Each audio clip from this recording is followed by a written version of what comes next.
Hello friends, આજે હું તમારી સાથે શેર કરીશ રાજગરાની એકદમ ઉપરથી ક્રિસ્પી અને અંદરથી સોફ્ટ એવી રાજગરાની ફરાળી ભાખરી. આ ભાખરી લગભગ બધાની ઘરે બનતી જ હોય છે ઉપવાસ દરમિયાન, પણ બધાથી પરફેક્ટ નથી બનતી. તો આજે હું તમને પરફેક્ટ માપ સાથે આ ભાખરી બનાવતા શીખવીશ. તો ચાલો રેસીપી શરૂ કરીએ.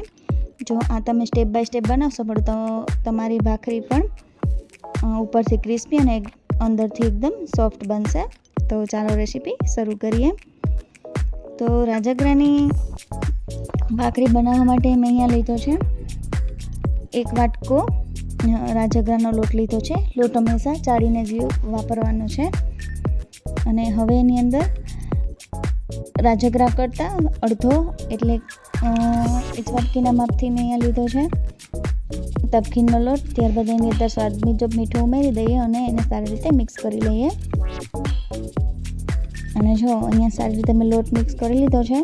હવે એની અંદર 2 ચમચી જેટલું ઘી ઉમેરી દઈએ. ઘીની બદલે તમે તેલ પણ ઉમેરી શકો. તેલ ઉમેરો તો 4 ચમચી જેટલું ઉમેરી દેવાનું. અને હવે ઘીનું સરસ મોણ દઈ દઈએ. આ રીતે એકદમ સરસ ઘીનું મોણ દઈ દેવાનું છે.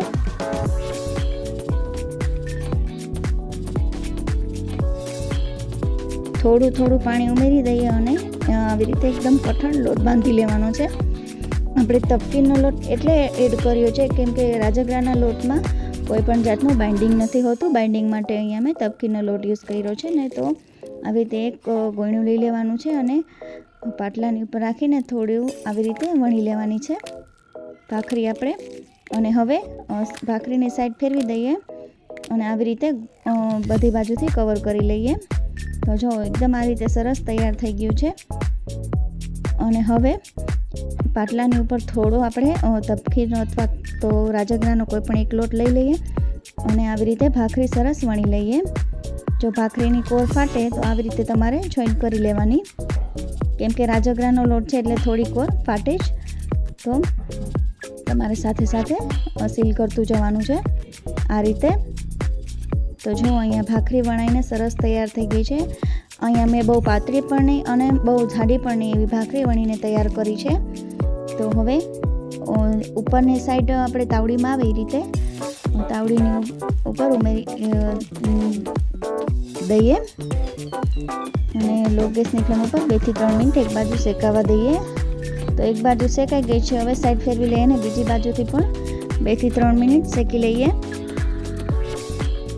તો 2 થી 3 મિનિટ થઈ ગઈ છે ને બીજી બાજુ પણ ભાખરી એકદમ સરસ શેકાઈ ગઈ છે. હવે ભાખરીની સાઈડ પલટી દઈએ અને સરસ એકદમ સરસ ક્રિસ્પી એવી તૈયાર કરી લઈએ. ગેસની ફ્લેમ તમે લો રાખશો તો તમારી ભાખરી એકદમ ક્રિસ્પી બનશે અને સરસ તૈયાર થશે અને ખાવાની પણ એકદમ મજા આવશે. તો તમે જોઈ શકો છો અહીંયા ભાખરી એકદમ સરસ શેકાઈ ગઈ છે અને રાજગરાની ભાખરી એકદમ સરસ તૈયાર થઈ ગઈ છે. તો હવે એની અંદર ઘી લગાડી દઈએ અને ગરમા ગરમ સર્વ કરી લઈએ.